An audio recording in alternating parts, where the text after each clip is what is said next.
Okay, welcome everyone. We are now almost 3 minutes past. So I'll go ahead and kick off this webinar and say welcome everyone. Thank you for joining. We are in our 2025 Fast Track Electrical Design with SOLIDWORKS webinar, where I'll be focusing on the electrical design within SOLIDWORKS. Today I have myself, and AJ. Warren Asia, welcome. I'm an application engineer here for MiCAD. And today I have AJ with me. She's an electrical draftswoman. She is with MiCAD Tech. And together we'll be compiling the webinar today and going through it with you. So just a bit of house rules. We all have our mics off and our webcams off for the duration of the meeting. For this webinar, and just during the duration, you can ask any questions in the chat. I might be answering them during the webinar, but AJ is there as well in the chat live. So any questions, you're welcome to shoot them. We might also have a Q&A right at the end if there's time. Okay, so this is what we're looking at today. This is our agenda. We'll be focusing on the introduction of SOLIDWORKS Electrical. Look at some P&IDs as well, which will be integrated into the design. How SOLIDWORKS Electrical interprets data, the electrical package, system overview and required systems. Then we'll look at the integration of 2D and 3D for enhanced spatial accuracy, manage design rules or project reports. And then AJ will take over there where she'll explain the introduction to the electrical quick start implementation that MiCAD Tech has come up with, MiCAD, and then we'll, if we have time, we'll shoot with a Q&A. Okay, so I'll go ahead and kick it off with what is SOLIDWORKS Electrical? So a lot of times there is some sort of misconception about what SOLIDWORKS Electrical is, and I'd like to sort of summarize this. So SOLIDWORKS Electrical is basically a package that can do, is designed for point-to-point connections. Now, this is an electrical system with point-to-point connections, and it's not made for something like PCB design, where creating something like electronic circuits with PCB traces are required. The focus is on wiring and the connections between components like motors, sensors, relays, switches, and controllers. So they're used in schematic diagrams, control panels, system wiring, and this is basically the devices that are interconnected between each other, and that's what SOLIDWORKS Electrical is designed to do. A good example of this is the connection between a PLC, a motor, and some sensors in some sort of automation cabinet or panel. So what is a point-to-point connection? So if we look back at, I don't know if some of you are my age or maybe younger, but if we look back at that project that we probably got in primary school, where you'd need to switch on a light with some batteries. If we just take a look and unravel this design, we have a power source, which is the batteries that we normally use, or some sort of power source. We also have our sort of positive connection, which you can see which supplies power from the number one. So this is a 0.1 connection, right? Now, we then go to the switch over here. Now, usually the most common type of switches you get is a normally open and a normally closed, NO or NC. And the circuit is designed so that when the switch is off, the circuit is open. And when the switch is on, the circuit is closed. And that's when you would switch it. And then the current would go and flow through to 0.3 when this is closed, which is normally open and you hit close.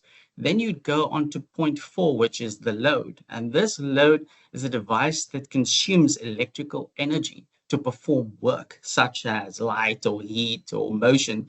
And a load can act as anything, a motor, etc., etc. But the principle stays the same. It goes from one point to the next, which is then the neutral, and which forms a closed loop. We usually call this the return. And this will then form a loop and close your connection. And the point-to-point electrical design is about real-world wiring every wire, every terminal, and connector defined precisely. So SOLIDWORKS Electrical, when it comes to electronic or electrical systems, those designs are not only the only type of point-to-point connections. We also have piping and instrumentation diagrams. So it looks very similar to the one on the left. Now, these can consist of tanks, heat exchangers, pipes, usually, or tubes. Depending if you're going pneumatic or hydraulic, it can consist of pressure gauges, etc., etc. And in a PNID, usually you would then take that schematic or that PNID diagram and you then create the 3D interpretation of the layout of this design. So how would you fit the diagram representation into mechanical design? This is a good chance that you know about maybe SOLIDWORKS piping routing today, but how would you compare the 3D model process to the instrumentation diagram? SOLIDWORKS Electrical focuses on point-to-point wiring, where this shows the physical connections of devices, but a PNID represents the process connectivity between mechanical or process components, like a PNID. So a PNID is like, for example, as to flow what in SOLIDWORKS Electrical Schematic is to electricity. So both describe how energy or material flows between these connected components. So we need to understand how SOLIDWORKS Electrical interprets data. So usually you have components, physical components that get installed into these systems to action and execute certain tasks. SOLIDWORKS Electrical, or rather electrical devices themselves, they're usually symbols that don't necessarily look anything like the physical representation counterparts. And here you can see some physical devices over here, and that you may recognize in the field, along with the IC or ANSI type equivalent symbols. But what could happen if you get some sort of standards built by individuals for symbols that you don't really know, or that don't reflect the standard that they should? And this makes reading data or schematics very challenging, because you get one company that has a specific standard on the way they drew a symbol. It looks like a motor, but is it? Is it three-phase? There's no symbol to show it. There's no denotation, nothing. So it's very important when it comes to standardizing those symbols, what you're reading and what you're interpreting is not ambiguous or misinterpreted. And it's important to realize that symbols are just a graphical representation of functions that a device performs, right? So rather than a literal representation of the actual part. So in this sense, we can say that electrical schematics are logical diagrams with no real need for dimensions or detailing, in the sense that we all know well with SOLIDWORKS, because SOLIDWORKS is designed for mechanical engineers a lot of the times, where you plan the physical aspect of the design, your spatial awareness of your design, and a layman can easily then interpret and understand the 3D model, because a representation is similar to the physical world. The same person may require extensive time to study to determine what it does when it comes to the electrical side. So we're just going to take a look at what the physical aspect is versus the logical aspect. So some electrical devices are often packaged in multiple functions per device. So take this example. This is a contact relay, or you could just call it a contactor. It's a single device that receives a low voltage control signal, and which forces an electrical magnetic switch, which is basically a solenoid in this component, to then independently turn on one or more switches. It can turn on one, two at a time, or even three, depending on how many ports you're switching. And each function of the device is represented by a symbol. So, and this will be placed on multiple pages, normally on a schematic.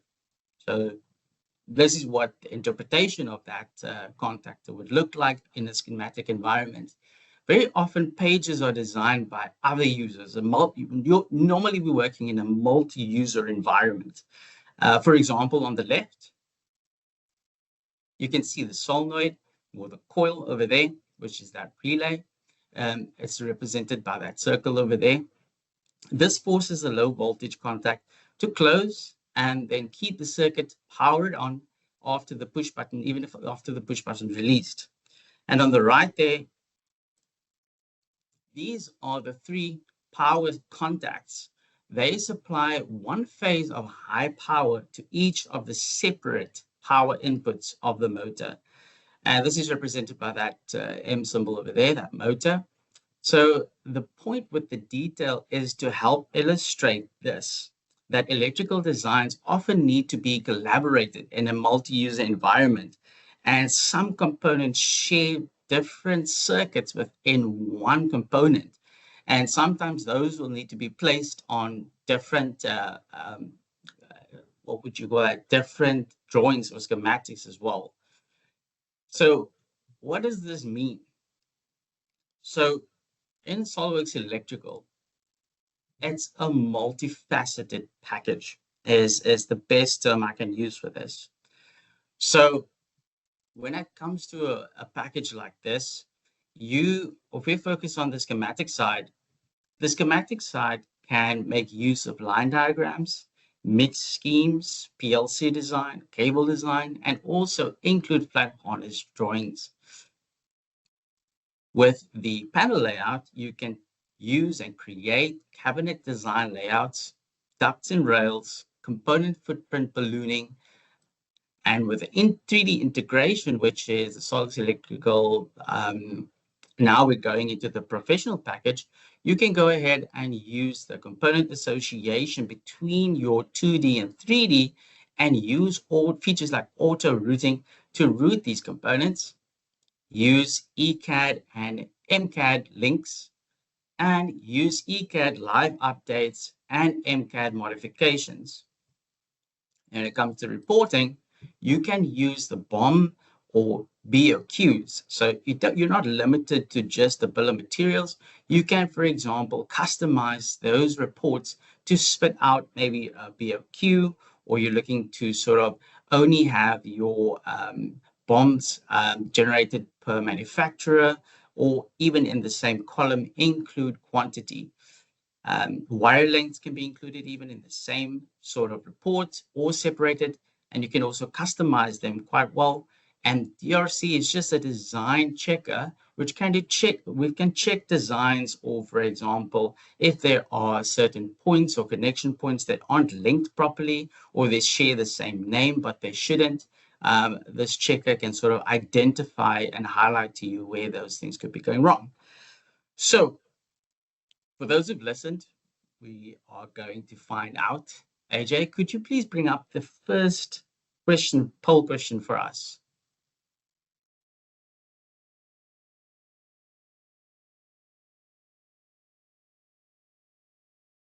Let's give AJ a few seconds to bring up the first question. So it'll be a question that pops up on your screen.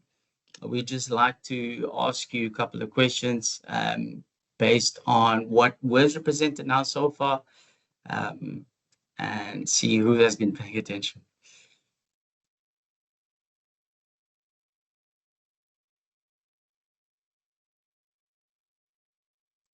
Okay, while we wait for that to come up, I just want to sort of maybe just break down the differences between the standard package and the professional package.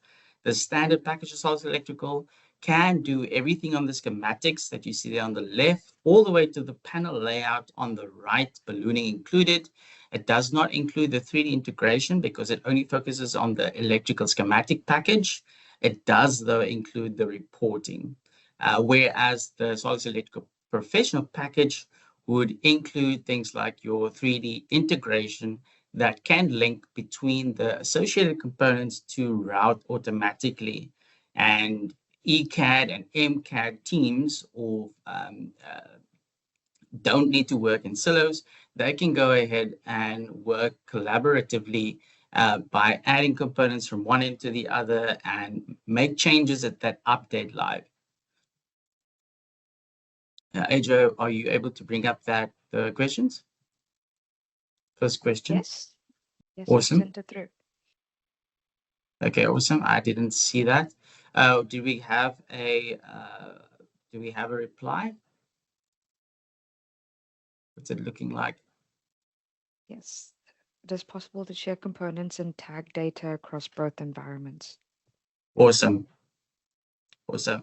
What is the percentage looking like there? I can't see it. It's 85%. Oh, nice. Okay, that's very good. Most has been paying attention. Great. So if there is any clarity needed on some of these questions, feel free to please ask in the chat. We're welcome to engage with you. So I'm going to be looking at a system for this webinar. I'm going to be designing a system or part of a system. So we'll be looking at a subsystem of an HVAC system, so specifically the heating portion of the system, with a broader HVAC setup that can carry on much later or into the mix. But this is basically a water solar system. We'll be focusing on a solar array, a heat exchanger with a pump. Where you see pump, we'll call this P1 for now, circulates water and makes sure that it flows right through this solar array and it maintains circulation in the circuit. I'm just calling it a circuit, but it is a PNID. And then the tank heat exchanger over there, this transfers heat from the solar heated fluid to another fluid loop. Typically, this would be connected to a storage tank or boiler as well. And then we have a differential pressure bypass that's also required, but not included here. This just makes sure and maintains proper flow and pressure in the loop. We wouldn't want our pipes breaking due to pressure. And then the boiler temperature sensor as well. This measures the temperature of the fluid that enters and exits the exchanger. And then we also have a drain that is required at the bottom there. So this is the system that we already have in place. And if you look at the schematic design of the system, it would typically look something like this. Some of the things that I've mentioned there, we have that drain back over there, which is that pressure bypass, the boiler as well.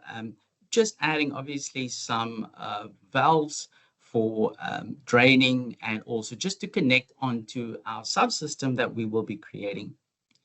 And if you take a look at the 3D section, this will be the design of the 3D side, the 3D integrated side of our schematic design, and just tidy it up by actually creating the second portion of our design. So that's sort of going to be the challenge. So the required system, as I've said, is over here on the left. We need a location that we can house the storage tank so that when heat is required, the boiler uses the stored hot water in the storage tank or supplements it if solar heating isn't sufficient. So it would just circulate back through to the water solar array and make sure that heat is constantly being generated in the water. And then you can obviously use, I would definitely recommend to add valves that will regulate sort of the direction and the flow rate between the tank, the mains, and the boiler. So what's required for our system is the following. A mechanical location requires a storage tank, a boiler, valves, a couple of valves, and a pump that we're going to use to circulate back to the heat exchanger, and which will flow back to our storage tank. And then we also need the electrical system to sort of power the motors that will action this for us, which will connect the motor, then add a power starter circuit, which is a transformer, a power transformer with a breaker, and then do the schematic side, and then I'll be doing the line diagram side and end up with the integrated 3D portion. So we need another pump to actually transfer water from the storage tank to the heat exchanger, and that will run from the hot water side of the heat exchanger. So the setup will be on the opposite side of the room. So in SOLIDWORKS Electrical, you can assign locations to specific items, and those items or components can be set in those locations.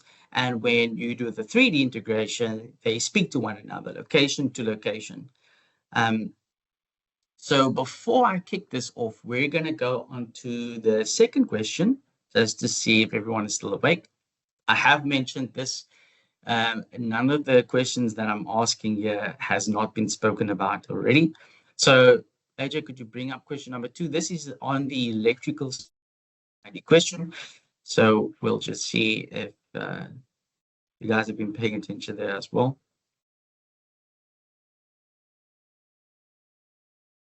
Are you able to bring up question number 2?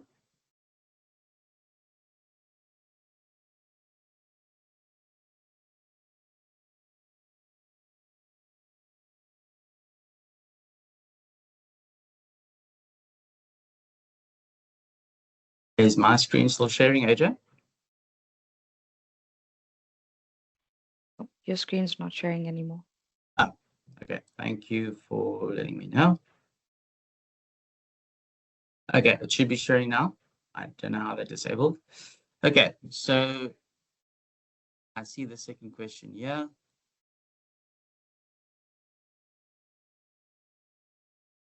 Second question is, how does SOLIDWORKS Electrical Professional handle wire route data in 3D assemblies? Either one, it transfers the connecting information through the electrical 3D add-in to create accurate wire pulse and lengths. It requires manual sketching of all wire routes. You need to create reporting data before the 3D route is created. And then lastly, SOLIDWORKS Electrical Professional does not automatically route wire cables. AJ, what was the turnout to that? You can end the poll. What was the results? It's a 75% for Oh, it transfers the connecting information through the electrical 3D add-ins to create accurate wire parts and length. okay, wow. 85 again. Telling you those 85 are winning.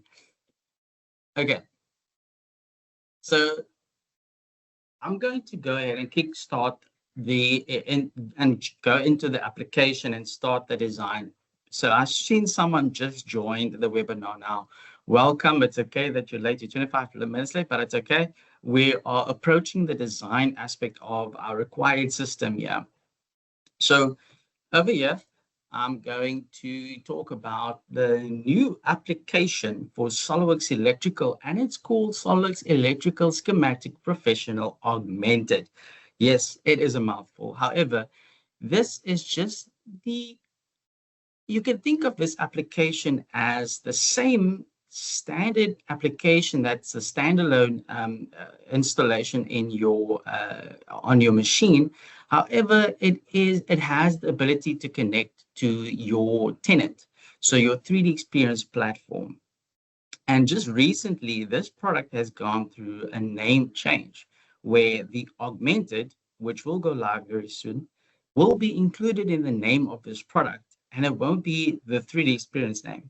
So the SOLIDWORKS Electrical Schematic Professional Augmented is similar to the desktop native install, but just with some added benefits or features that you can allow you and aid you the benefit of uploading your project to your cloud data point on your tenant or your platform. Make sure that it's safe, that it's easy to access and readable with PDFs online. So there are too many times when I've been in support where customers have lost their data, they haven't been doing their backups regularly. It's an issue.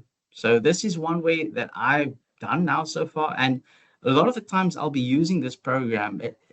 Everything I'm doing is actually live. So I've recorded the videos, but I haven't sort of edited them. So you'll see the interaction between what I'm doing, going from point to point, and see for yourself. So the package on the left, current name is still called SOLIDWORKS Electrical Schematic Design. That name will go through a shift very soon, but you're introduced with the little pop-up here first, which is called the SOLIDWORKS Electrical Schematic Design. Set up your environment. So the first thing that it tells you is that you can set up your environment with a bunch of templates, libraries, settings, and stuff that you can get through these resources through the content portal, which is normally on the right. You need to log into your 3D Experience ID to access this, and you need to obviously have active subscription to use the electrical content portal, but you can go ahead and download things like your templates, libraries, 3D component, 2D footprints, manufacturer components, symbols, especially if you're coming from a 2D environment where you used to do electrical or pin IDs on a 2D environment and want to integrate or move on an upscale with SOLIDWORKS Electrical. You can also use tools like unarchive. So if you're migrating from the SOLIDWORKS Electrical desktop version of the program and you now want to use this program, it's as quick as unarchiving that projects, that entire environment into this program. And then you can use it from here and just make use of the ability to upload your projects to the cloud. And you can also load from a server if you've already uploaded your projects and your environment to the cloud, and you can then just sort of download it from here. So I'll be playing this video. And like I said, the reason for this, if I did do this live, I'd probably never stop. So I have a lot to say and I want to pace myself, so I'll take it brief, but try to be as detailed as I can possibly be. So as you see, you're introduced with this window. When you click OK, immediately it connects to your portal and you get the electrical project manager, of which you see at the top with your projects that you see, your most recent projects. And you can also view all your projects as well. And when you click on a project over here, you get these icons at the top that allows you to integrate and collaborate. For example, locking would check out the file, meaning you can edit it, it's in your name, and when you're done, you can unlock the file when you save it. So that's kind of like the PDM sort of same functionality of check in and check out. I'm opening this project because this is the project we'll be working on and looking at, and you'll see on the left, the lock status. I've locked the file, I'll be working on it, and the maturity state says it's in work. So I have two books over here, one PNID, one electrical. I'll just browse through these and take a look and show you what they consist of. You have default pages that you can use. And there's the system that I showed earlier in the presentation. And there's a couple of other pages as well, like the line diagram that's incomplete and the power schematic. We don't have a control yet here. So we'll be focusing on the cover page over here and then just going on from here. So under the view tab, you can turn on your 3D experience tenant on the right, or your connector. This connector connects to your platform and we call it a space. So on the top right here, any projects or any symbols, libraries that you decide to upload, they get placed into a space of which you can see here. I'm in a common space. Yeah, in MeCAD, we have a couple of other spaces, but I have created this one for this webinar. And on the right here, you can use any application that you have as your role. So yeah, the space is where you upload your files to, and they sit there. And the bookmarks editor, bookmark, you can think of it as a file explorer. This file explorer will explore the files that you have uploaded into your space. So over here is my bookmarks. There's a couple of bookmarks that we have made. Yeah, MeCAD, and I have favorited the one I'll be using. So it's just web elect for the webinar that I've made. And the project, I've already pre-uploaded this. I have also an alpha project just to show you an example of the unlock status and the one that I have locked here, which is the very same project here, just different. So the biggest difference here is, and I quickly want to explain this, you can see a couple of these columns here that you can just clarify, check, and just to see what you're working with. So just to clarify here, when you're working with this program, it's actually called this ESX. ESX is the electrical schematic design software that I'm using today. Very same as SOLIDWORKS Electrical Schematic, so don't think it's any different. You can see it's the very same interface, just with added features.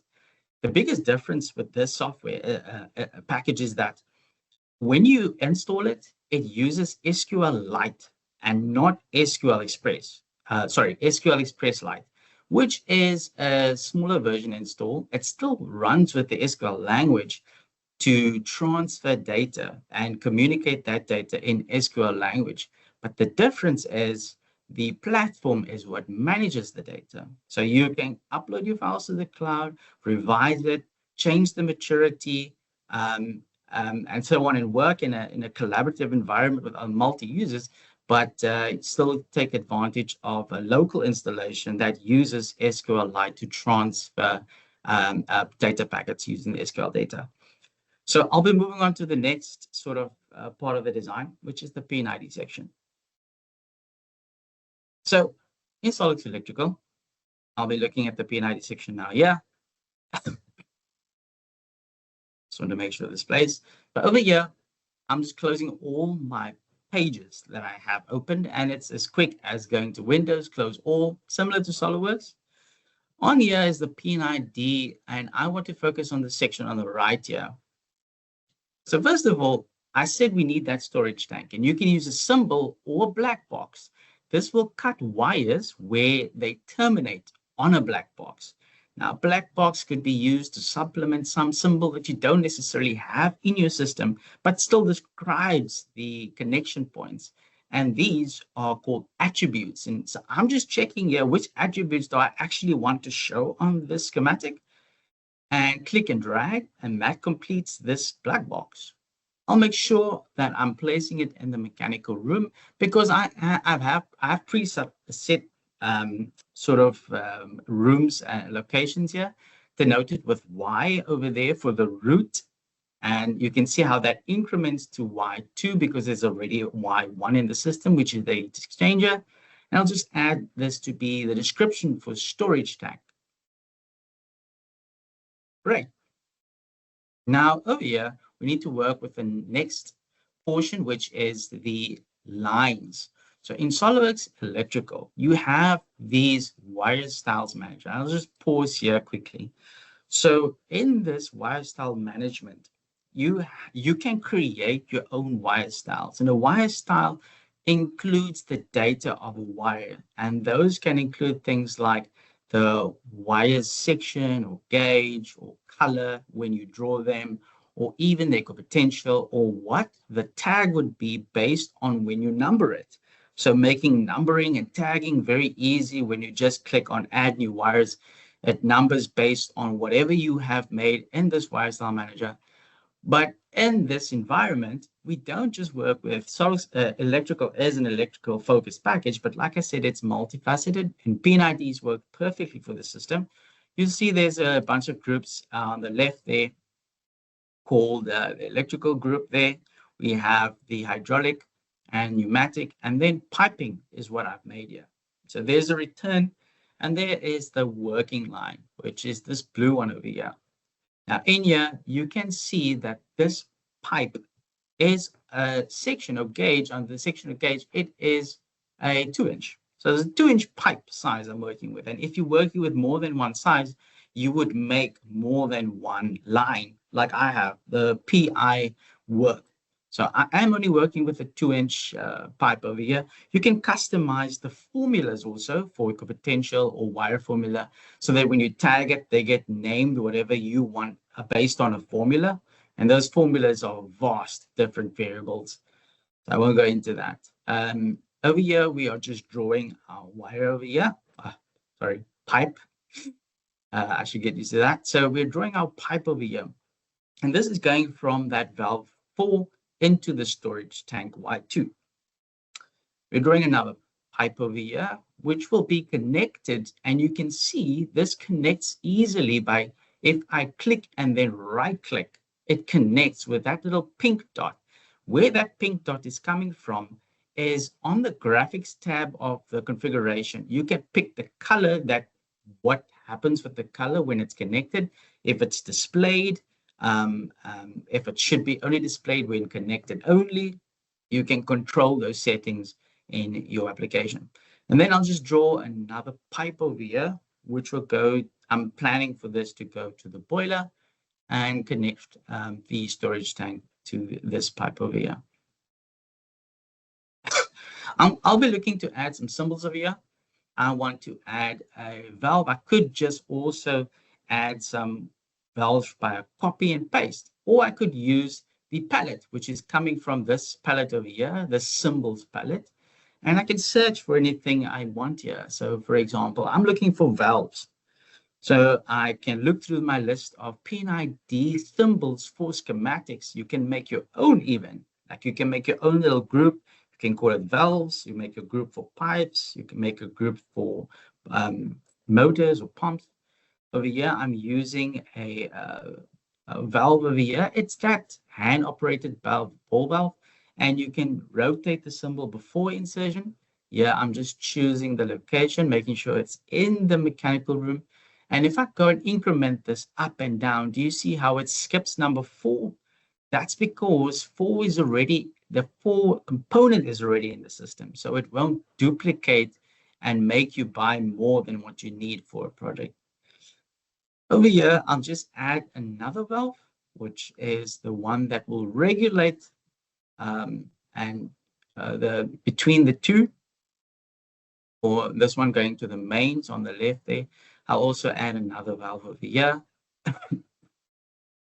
and just increasing this to be valve 7 and another one here. And this is this, you can hit space bar to also translate through the different rotations, making sure this is valve 8 over here. Now you can multi-select these components, and with a right click, we can also go and add a manufacturer part. Now, a manufacturer part is the physical component that gets installed. Like the previous slides I showed you with the contactor, those physical components need to be assigned to the symbol to generate the BOM, or else you'll just have symbols with no actual metadata. So now that it's been assigned, that speeds it up by multi-selecting. So I need to add another pump here, which will then obviously go from the hot water side of the heat exchanger back into the storage tank and back. So I'm going to add a symbol over here. I'm going to browse through the PNID section for pumps.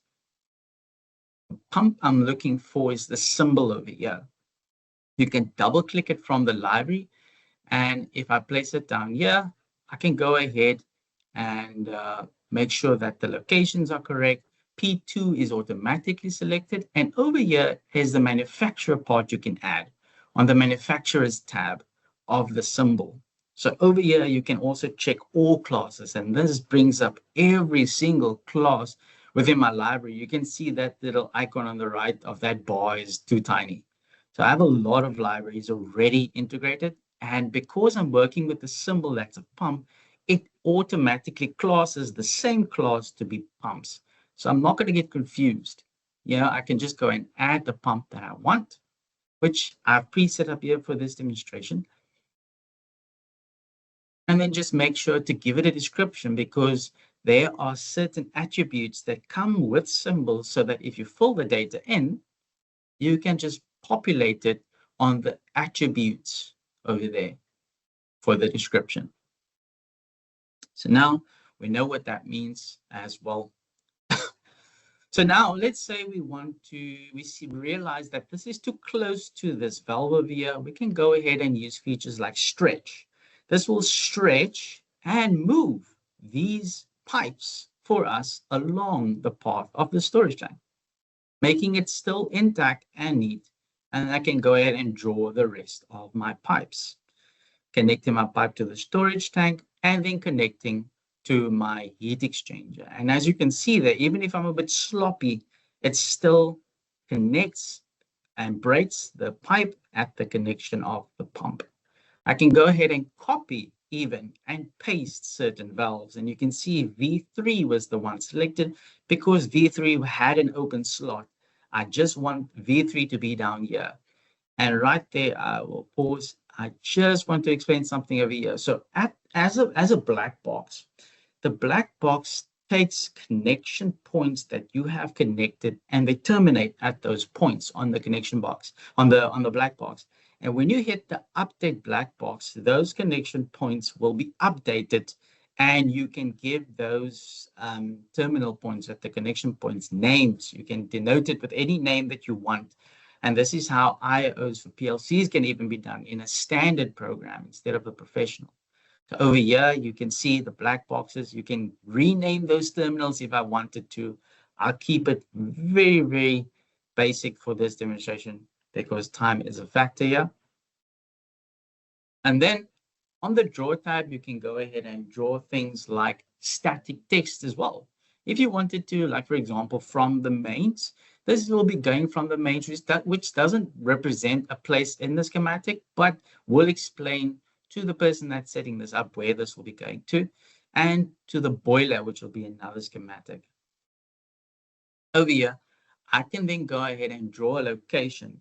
Now, drawing a location is just a box that you can use, like a square, a rectangle, but you can change the shape as well, where you can choose a location for this sort of box or block, and any components that fall inside of here will then go ahead and be changed to be in that location if you have not done so. So I could have saved a lot of time there if I didn't do any of those, but that's fine. So now that I have my system, I can go ahead and number my wires here. Numbering the wires will renumber those wires. And if I want to maybe remove some of the tags, this is just an equipotential number that goes up, or wire number that goes in increments by 1. And over there, I could instead use the wire label instead of the tag that I used. A wire label over there is just based on a symbol. So this wire label, you can give it a symbol. Same like you can label a cable or label a location or label a equipotential. You give it a symbol, you give it an attribute you want on that symbol, and you place whatever data you want populated. So for example, this data over here, I want populated is the signal. And obviously the wire tag is already there, number 12. I can go and edit the signal and add information here like PVC or PVC pipe. And that'll add it over there.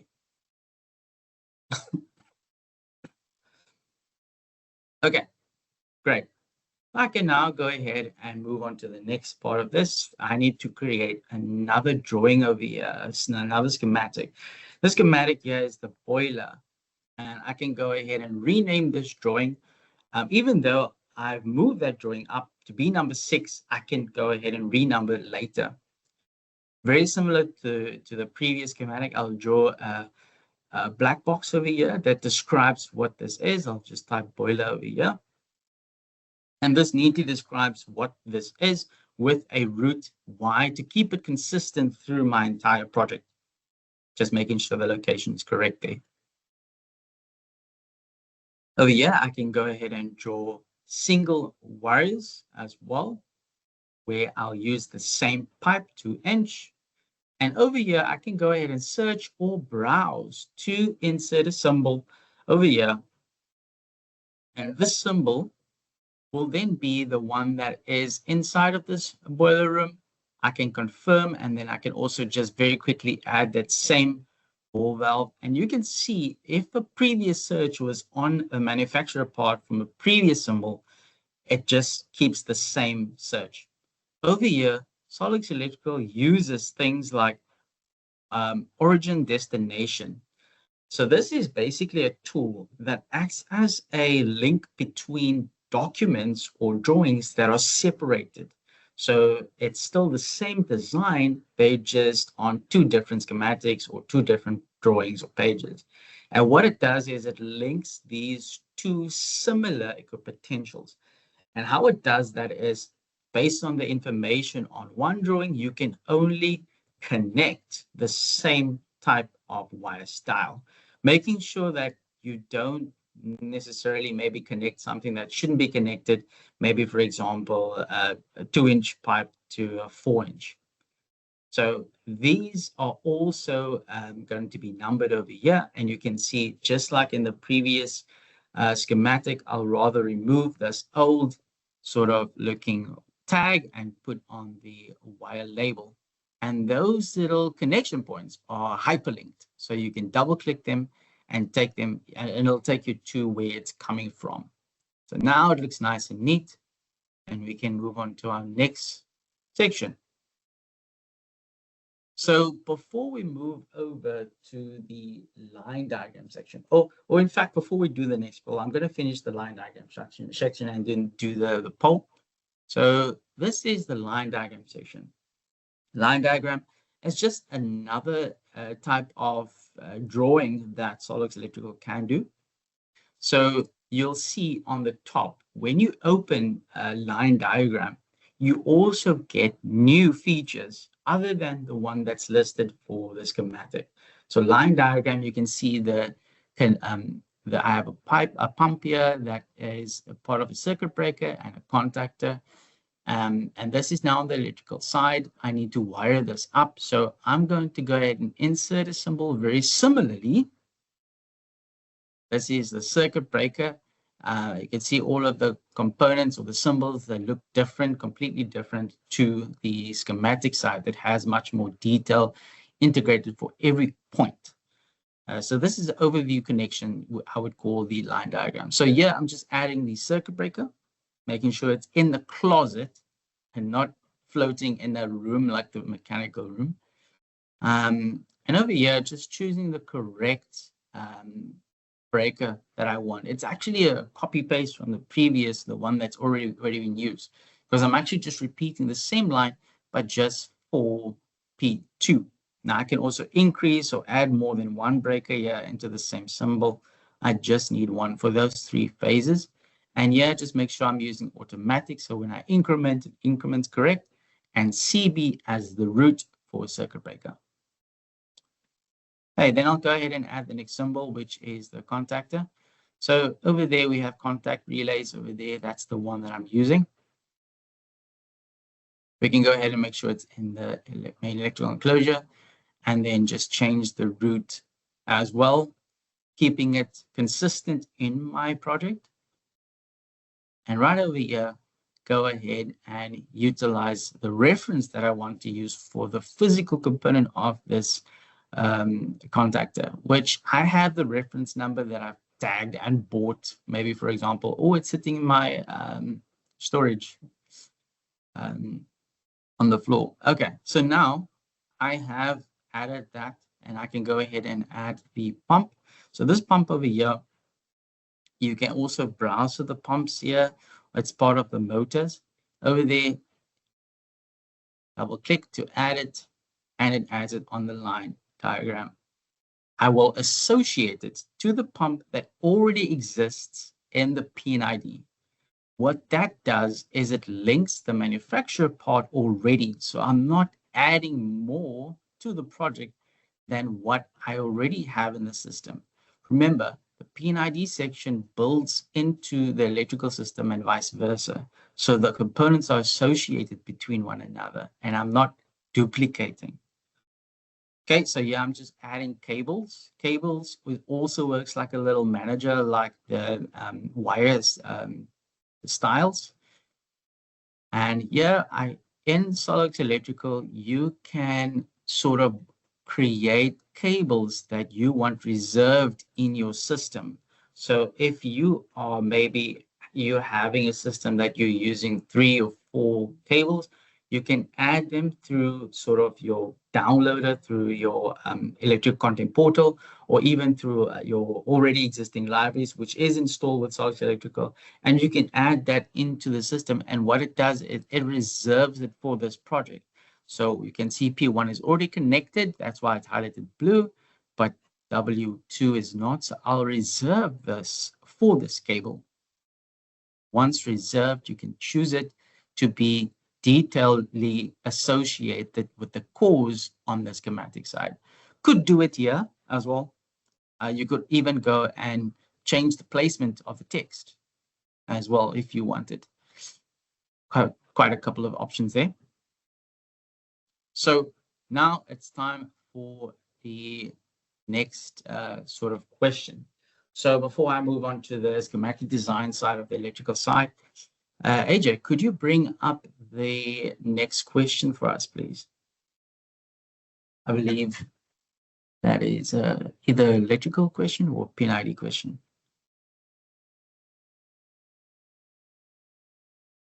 Question has been shared in the chat.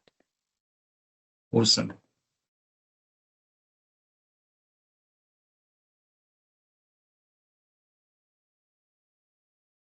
We'll just give a few minutes for that. AJ, could you read the question? Because I can't access it.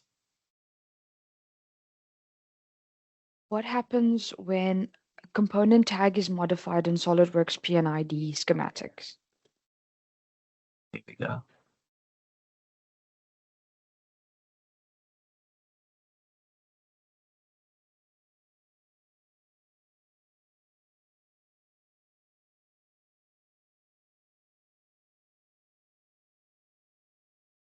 We'll just give a few more seconds for this question to be answered. What are the different options there, AJ? All references and reports linked and updated automatically. Only the tag text change is visually that updates. Only ESX SolidWorks Electrical Design can do reference updates through the project. Yeah, correct. So remember that ESX program is the one that I'm currently using to demonstrate the collaboration and the use of the platform. So that's a little, we're just throwing in some tricky questions to see if anyone is still awake or paying attention.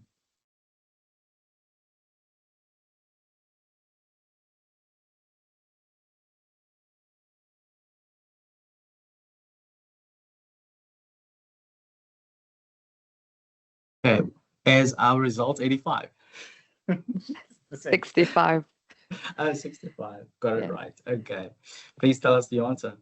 All references and reports linked and updated automatically. That's correct. And this is obviously based on your 2D. So the very importance of the 3D integration is to make sure that you are connecting your components and obviously your connection points correct, so that when you do link to the 3D and you now bring in the 3D element, there's no issues or room for doing any more work than what you've done on the schematic side already. This actually leaves room for some companies to start off small by just doing 2D first and then upscaling their business to do 3D, where some clients would maybe require a 3D spatial awareness of routing between ducts and in a cabinet, a physical cabinet, which I will get to. So let's speed it up a bit. I don't want to be caught up with time here. So on the electrical design schematic, design section, I'll be focusing on the schematic portion, not the line diagram. So over here, the power schematic. So I have a circuit breaker, a contactor, some terminal strips over there, which is associated with P1 pump in the heat exchanger, the system overview that we already had. So over here, I have this protector, this fuse over here that is connectable, and it is already set up and connected. And you can see wires already tagged here. I can go ahead and draw multiple wires. So in the setup, I'm using the electrical section of this of my wire styles, and you can create multiple wires, multi-wires in your system, where you can see you can denote it with different colors, line colors, the formula that you will create when you use the numbering, for example, like N for neutral, L1 plus equipotential number, which is L1, L1 dash plus 1 or L dash 1, 2, etc. for live 1 to 3. You can also choose different numbering types for connections and what you want to number by. You can see that instead of that, you can make your phases all red or even denoted with real colors. So over here, you can also toggle the check boxes to actually choose which wires you want to draw out of this multi-wire set and start the drawing with a click. So when you click, you can manipulate your mouse to start the point of the first phase, because I have my first phase selected, and then the last one, which is the protection. So you can click and right click to end, and you can sort of align with certain other wires. And before I get ahead of myself here, I'm going to add the symbol here. The symbol over here is for a three-phase motor, very similar to the one on the top. And under the symbol properties, which automatically pops up, I'll associate that same hot water pump, which over here will associate the circuits of the one I already have in the system. I can make use of the Control C, Control Shift V. What this does is something called spaced special. Control Shift V allows you to take the same component but modify the attributes of this component. So if you don't just randomly space data, you go and link certain elements in your project to this new symbol. So then it saves you time because I'm now only just going to link to that line diagrams circuit breaker. Also brings up the associated manufacturer part, saving me time there. Same can be done with the contactor here. There's MS2, just linking to that manufacturer, to that line diagrams contactor. Over there, MS2. Now, when it comes to terminals, SOLIDWORKS Electrical can create terminals same like there. TB1 is the one I just want to slot onto. I don't want to create a separate terminal strip. I just want to build onto this one. So you can go and use the insert in terminals to draw terminals. And you can include this access line or remove it. On the left, there are options. You also choose the direction. So I know this is going to the motor, and then associated to the same terminal strip, which you can see just increments to the next terminal on this terminal strip, 5 to 8. Then by multi-selecting the wires, I can choose the reserved cable. And here, just make sure to select the correct wires, which are my phase wires, to connect on the actual physical schematic. So phase 1 to 3 and associate cable cores. That will make them black and make sure that the origin and destination are linked properly, and as well for the green, yellow protection. So that very similarly completes this in the top. And then you can go ahead and draw a location very similar to the top one over there to be slotted into the mechanical room. And I can then go ahead and add that location. Okay, great. So now I can go ahead and add some power here. I need to start this with a starter circuit. I can go ahead and use, my apologies. Let me just go back over here. So I can go ahead and utilize the symbols to describe this. I'm just quickly going to go and so I can use symbols to describe the power, or I can recreate the circuit. But the power of SOLIDWORKS Electrical here is to actually utilize circuits and save them. So you can save circuits and you can reuse them for later use. And we call those macros. Macros saves you a lot of time by saving them and storing them in the project level basis, or you can store them in the application level basis.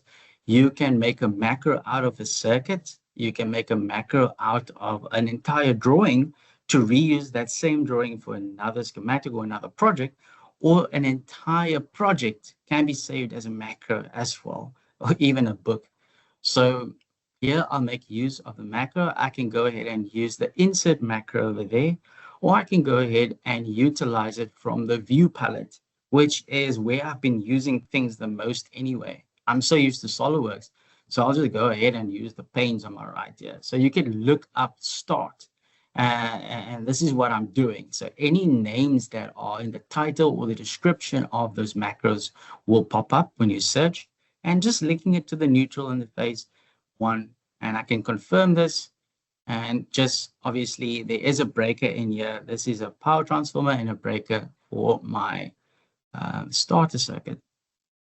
Okay, we can go ahead and do the next portion. So I need to create something that controls the switching of this motor. So something that describes when it turns on, what it will do, etc., etc.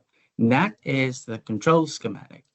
So on the control schematic side, There's no drawing for this. So I'm starting from scratch here. I can go ahead and start the schematic by right-clicking and inserting a new page for the schematic and giving it a description. So the description will be the physical name of the drawing and also that little title, depending on the title block you use. Here, I'm using a single wire, not a pipe, but the 24 VAC, which will actually come from that transformer on the previous page. And I will go ahead and do this as such. This is just make it neat and easy for me because a circuit such as this is exactly what I need to add and where I need to add my symbols just to make it easy for myself in parallel. So I'll split this as well. So how SOLIDWORKS Electrical works is when you draw wires, they're not just wires, they are intelligent. So they're also able to break. So when you create it like this wire is separated, allowing you to now split the circuit. Okay, now I can go ahead and add a symbol. So the first symbol here I actually want to add is part of a component already, which is that MS1 breaker, the contactor. So over here, I'm going to add the relay. So the relay coil that's coming from that contactor is a circuit that's already in that symbol or that component. And when added, I'll show you when I add the other one. So there's another one I want to add here.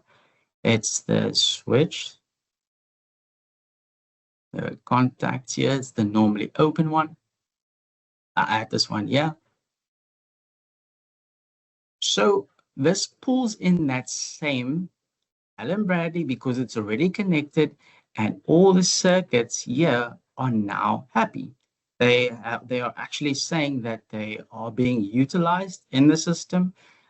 There is flags for states in SOLIDWORKS Electrical that can tell you whether a circuit is being used or whether it is just sitting there or it's being used in the system. And you can see that it is now all being used. And we also get something called a cross-reference that can sort of pick that up. So under the commands, I just want to add a normally open push button here to start it. It can be added to by clicking. You can also click and drag from this from the pane as well. So I'll add this to the door location and then add the emergency push button. This will be a normally closed one. Don't know if anyone has used these, but they're for emergencies. And then this is just a light. Now, here, I'm adding it to the door as well. Now, over here, there is one over there. If we go ahead and link this component, we can link it to a manufacturer part here that I have set up here with the correct information that I want to add, which is this one over here, that momentary close. And you can see there's normally open button and an alarm signal. And then this one over here is another one I'd like to add, which is a manufacturer part for the emergency stop button. And it's already in the same class. So I'll use this one over there, the e-stop.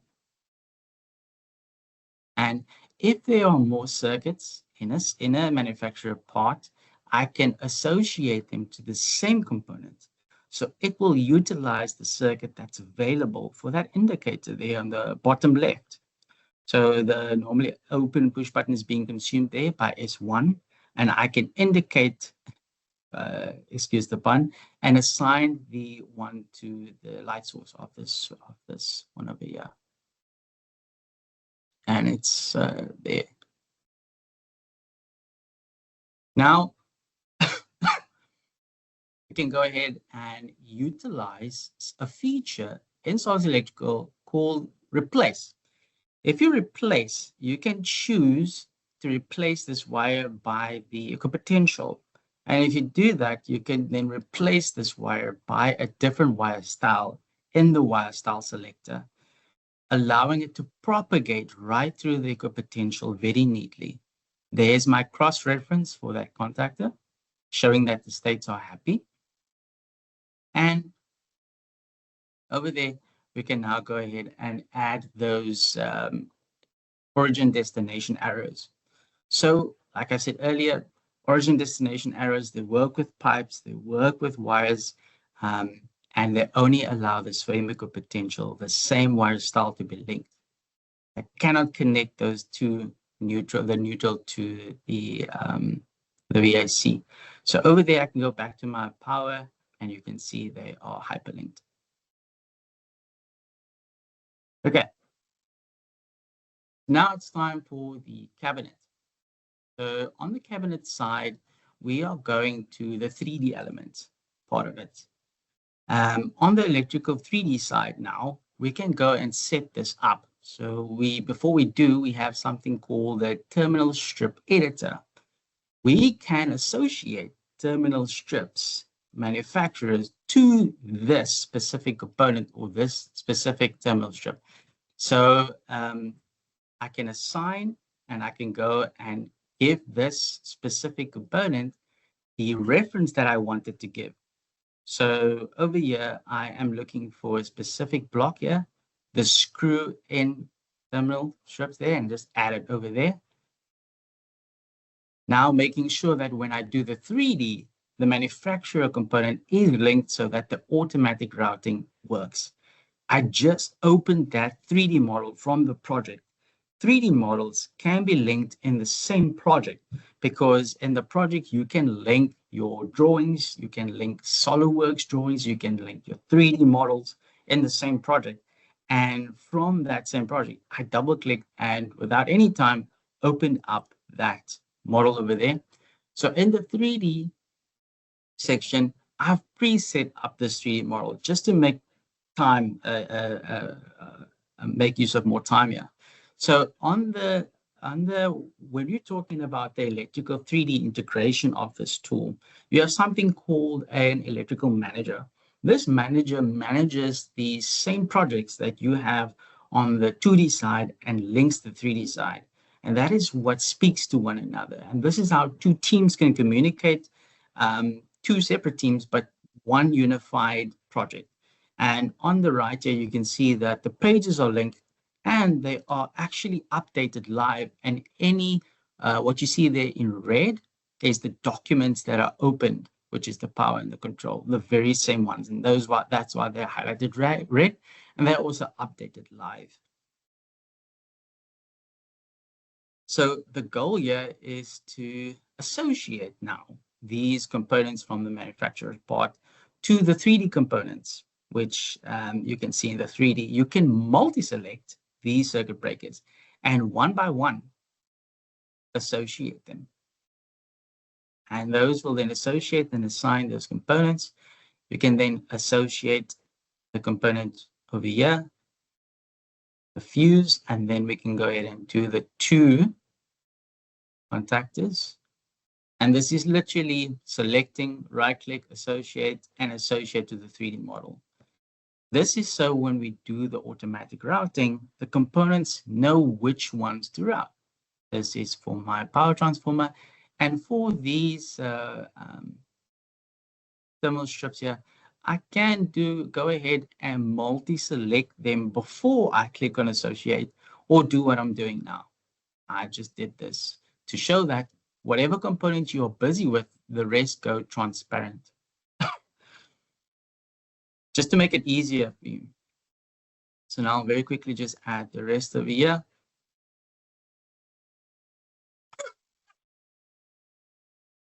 Associating is 1, and then the emergency stop. So now we can go ahead and look at what the 3D route would look like. Just very quickly, the route wires, they allow you to route the wires based on the connections on the 2D. So if I go and utilize this, I have the predefined settings here that I have sort of set up here. And you can see there's an EW path sketch. And that path sketch defines the path you want those wires to take. You can modify the path if you want it differently than what the algorithm will define it by, the default algorithm. So here you can check there's a couple of parameters for routing. You can modify like for example, the connection between another connection, spacing, and so on. You can also control the uh, sort of minimum bend radius as well. So very neatly, those wires got connected and routed based on my 2D connections and my associated components. And you can use tools like segregation, but my control is already quite well separated from my other phases. If I want, I could segregate to a specific duct as well. And over here, bringing it over to the door side. Okay, so that finishes the 3D element side of the cabinet. We can go ahead to finish the piping side. So in the piping section, I'm opening this model over here now, the main assembly model. Now over here, looking at the start. Now in the project, in the description of our summary, our system overview, we looked at the system and what we needed to achieve. So in this aspect, you can take a look and assume that the 3D side of the system that we've done in the 2D has been already set up. You can see that's the section on the right there, and on the left, I have my heat exchanger. My goal is to do the components that I've done on the 2D side to link to the 3D side over here. So we'll go to the start route, and there's just a couple of views that I've added here just to make it efficient and seamless for me when going from one screen to the next. You can go and select components, or you can search. So let's say I'm looking for a pump. It brings up all the pumps in the system with a search. You can browse to it. It'll take you to that component if you're working in a very large environment. This is just a notification to tell me I already have this component inserted. This is going to add to my cache, and I can go ahead and insert it. This is using reference points, of course, on the pump, but we can go ahead and show the route points over here. And if I go and toggle to show the route, this starts a route. So you can see this is based on a 40 schedule, 2-inch pipe, and I can look based on the connection point. So because the connection point is predefined with that information, when you start the route there, it uses that. So this too can be multi-selected, and using the routing, you can go ahead and create that pipe. So that is route number 1 done. I can go ahead and add the route over here on this side. 2-inch 40 schedule this time, 2-inch pipe. And just this is a stub link that can be manipulated beforehand before you actually use the route. On the routing tank side, I'll go ahead and add this section to the same route that I'm busy with on the other pump side, which is what we done on the schematic side. We can increase the stub length here as well. And when 2 points are multi-selected, you can use a feature called auto routing. So auto routing allows you to automatically route from components or from point to point, and give you different options under the alternate paths on the left for the auto route. I don't really need to change anything. I'll manipulate it myself, and you can see the sketch can be manipulated. And then this can just be simply smart dimensioned over here. Those working in this industry know exactly the work that is required here. So I'm sort of demonstrating what this would be like. So this completes this route now.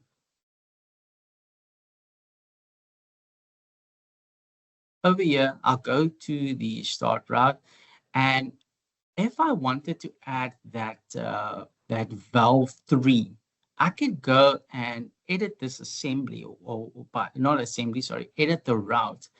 You can go and edit a route to add maybe components that you'd like into the pipe.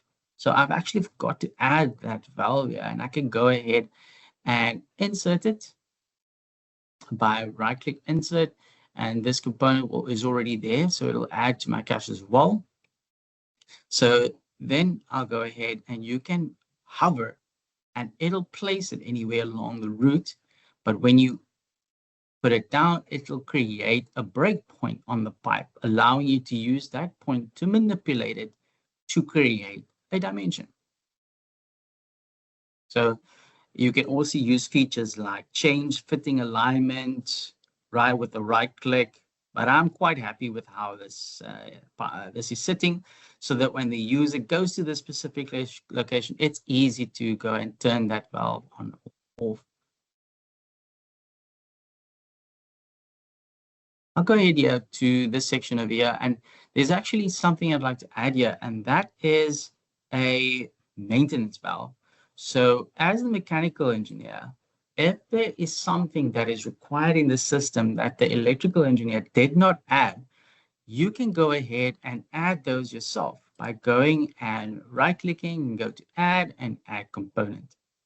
Now this allows you to add the component over here, denoted by the V, and a description. And me as the mechanical engineer, I could say maintenance valve, which the electrical engineer, because this is now I've realized this maybe as I was on site, I went and I physically did this and I realized there's no maintenance valve for this route.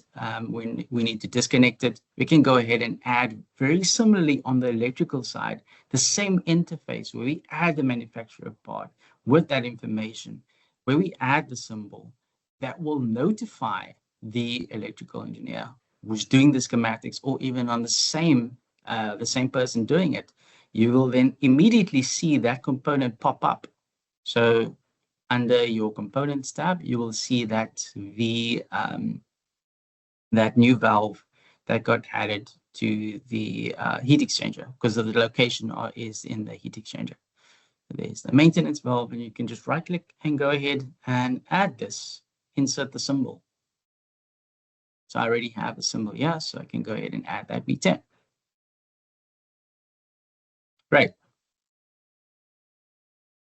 So reporting is the last sort of section. I don't think we have time for another question. Let's just give 2 more minutes for another question quickly, AJ.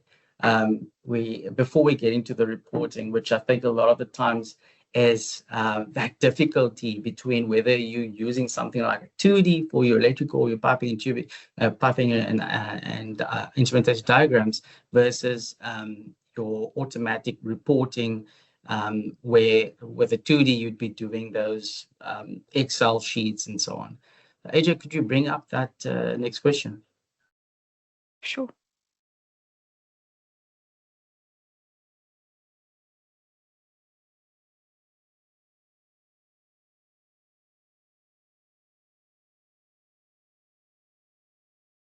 Let's see if we get above 65 this time. Could you read the question as well? How does SOLIDWORKS Electrical handle connection points when linking 2D symbols to 3D parts? And the multi-choice as well? They are mapped automatically based on terminal definitions. They must be redrawn in 3D manually. They require an XML configuration. Just spoke about XML just now, so maybe this confuses someone. We'll cut this now, AJ, before we only have like 9 minutes. So let's see what's the answers. How much people got it right? 63%. They are mapped automatically based on their terminal definitions. Awesome. Thank you. Okay, we'll quickly get into the reporting side. This is not going to take that long. So on the reporting section, we want to generate reports of different things. So on the reporting section, you can go ahead and add reports for everything that is done in the project. So we can go ahead and add and look up specific things. Like, for example, if you wanted to add a specific report, all you need to do is checklist it or checkbox it. You can modify the report. There's different reports for different things. Like if I choose list of wires or origin destination tags, just because it's called list of wires doesn't mean it does not do it for the PNID section.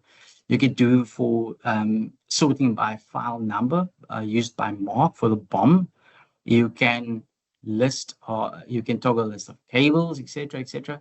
So if I go through this, you can see all the pipe sizes that we use there, list of tags, bill of materials marked by, sorted by mark or file number. And when you hit generate, the option is available for all the books in the project. So I can select which ones I want for which project books I want to bring the report in of, and that'll automatically generate these reports for me. You can even export this in XML if you really wanted to, maybe for procurement or whatever your plan is. You can modify these columns and what is pulling from the information where it's pulling from with different variables and so on. And that's what the generation looks like of the data. And obviously, if you modify the report, they can look completely different, where some of these columns maybe don't need to be as big as they are, depending on what you're actually making a report of.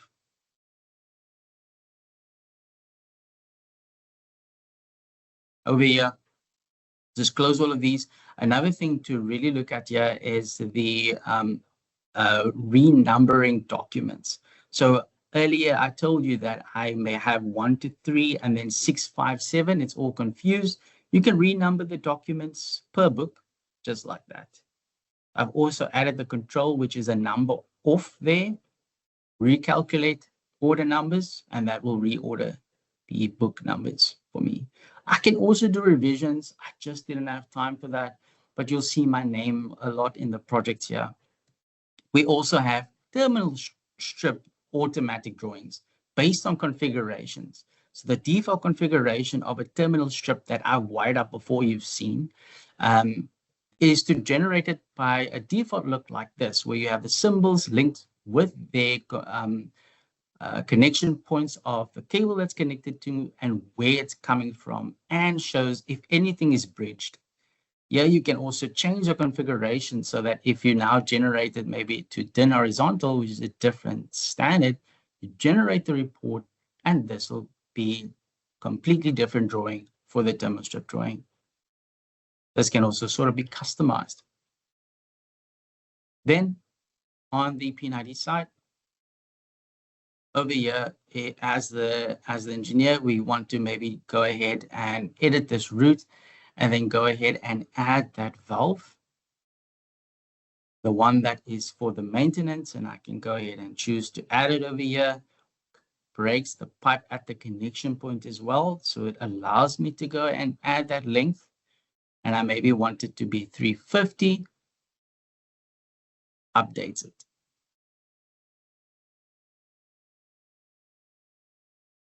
So if there is a specific pipe route that I'd like to make a drawing of, you can utilize the features part of the piping add-in, which is this one over here. You can go ahead and draw certain pipes. So let's say you're looking for a specific pipe to draw.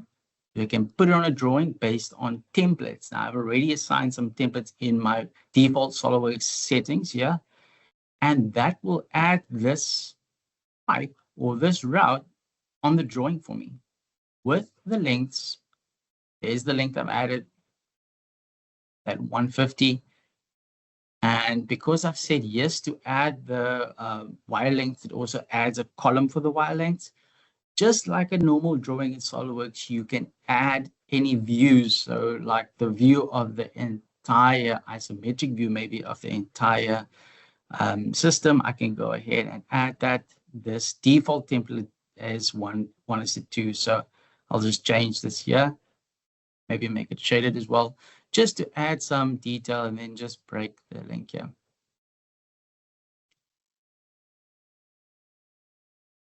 I can then go ahead and save this. You can see that the lengths of those also pop up there on the table, the lengths that get updated for this route. I can then go and save this.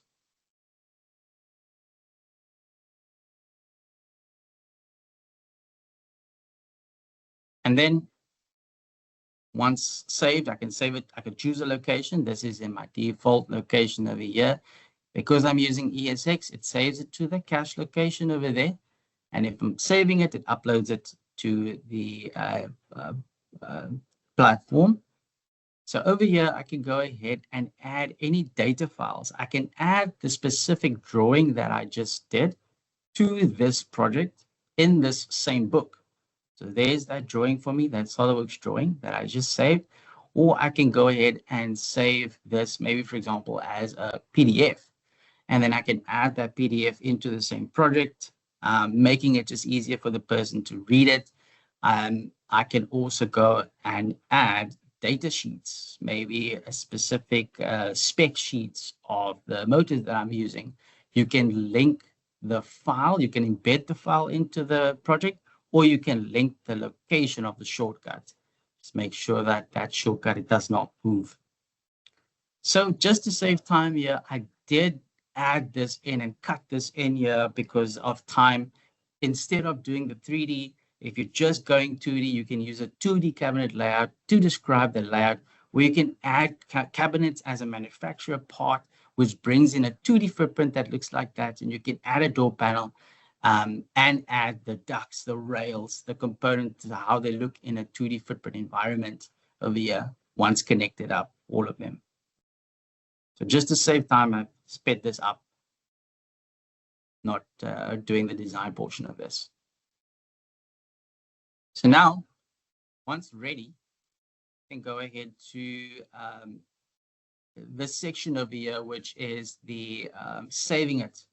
So on the platform, on that 3D experience connector on the side here. So when I'm done with my project and I want to save this again, I can go ahead and to the home button and hit the save option. So when you just hit the save, because I've already got the save, I've got a revision over there, it's revised as revision A, I've got it locked. If you just hit save, it saves it to the platform over there with some settings that you can adjust.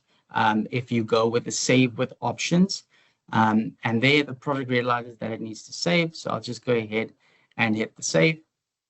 And you get the option to update drawings and so on as you go on. And that'll update the PDF. So when you bring in the project into the platform and you save it in your space and you're looking for it, you can search your entire platform for the keywords. And the PDF that's part of this packet will also be available in that same space, which is nice because you can view it actually. So over here now, I'm opening my my bookmarks. I am double clicking on the PDF, and this will now open this PDF I've just now completed with the sheets from the project.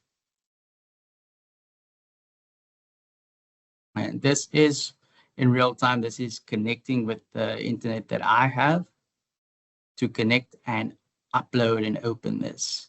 Could have revised it, but there's the list of everything that I've added. It added the link to those drawings, updated all my PNIDs, my sketches, my reports, and on my electrical side as well. And what's great about this is they're linked. So because they're associated online, you can go and click on them and they show you where they're coming from and what they're associated to. All on the cloud. Okay, so here is just a scan through of what that looks like, right up until the end. Okay. Thank you, guys. I finished my section. This is sort of the overview of the entire system that we had with our design problem in place. I'm going to hand over now to AJ, who will explain the introduction and introducing the electrical quick start implementation that we have.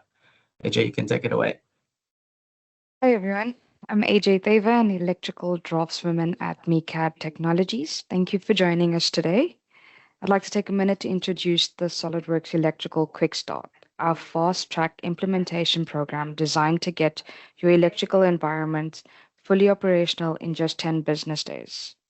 Through a few guided weekly sessions, we help your team set up ready-to-use templates, symbol libraries, and standardized wire conventions so that you can start designing almost immediately. It's all about the speed and confidence, helping you deliver projects faster, reducing errors with automated design checks, and collaborate seamlessly across electrical, mechanical, and manufacturing teams. You'll also be able to generate your bill of materials, your wire lists, DWGs, and PDFs automatically, cutting out time from manual work. With our optional service level agreement, you gain 40 hours of expert support for advanced configurations, training, and on-site consultation. SolidWorks Electrical Quick Start helps your team adopt electrical efficiency consistently and with measurable results, all within a few weeks. Perfect. Awesome. Thanks, AJ. So one of the things I see we are over time, 3 minutes, so I do apologize for that. I I did sort of specify a 1 hour and a half slot, but yeah, it's a bit tricky. There's just so much I want to mention, and because this can get quite complex, and it can be very seamless, and it can be very complex. So that's why we have integrated the quick start implementation for teams or companies that just want to get started with the SolidWorks Electrical very quickly without wasting time on importing their data, integrating their data, or working in a multi-user environment, and just take that downtime, that time of downtime, keep it as low as possible.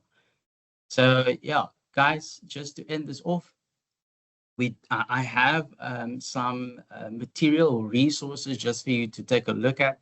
Maybe you can bring up your phones at this point in time if you're interested.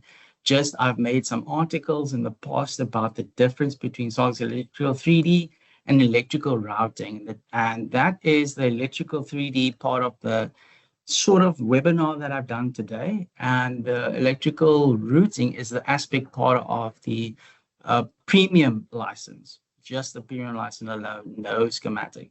So look up the differences there if you're interested to know what suits your design packet or what suits your faculty or what you're doing in the market. Take a look at that article. And then the article on the right is all about the integration between mechanical and electrical designs and why it's so important for companies not to work in silos and work together and collaborate, sort of how I've collaborated on the platform.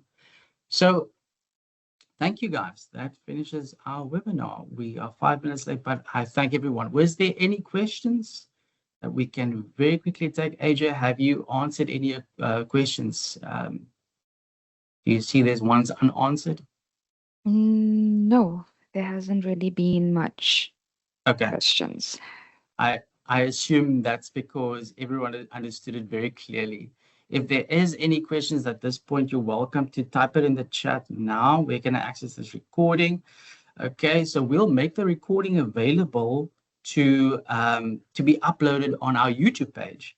So I've actually spoke to our marketing, which we will take out the little intro song that I wanted so badly for this webinar. So that we can make it copyright safe for YouTube. So you can check this out on YouTube.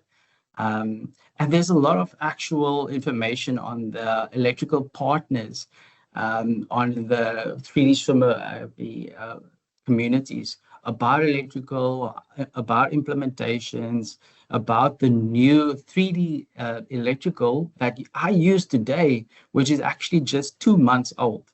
Just 2 months old. That program that is the 3D connector, part of the ESX program I use today. So you can see how it worked. If you're interested, you can reach out to us. Yeah, and so any other questions that anyone else might have? Okay, guys, this is I'll just type it in the chat. If anyone else is maybe shy, don't want to answer or ask, you can always go ahead and use my email over there, communicate with me. I'm available for questions. Aja as well, she is our electrical draftswoman. She's also available for questions, and we can get you up to using the right package or help you speed up your business. Yeah, thank you very much, guys, and have a great day.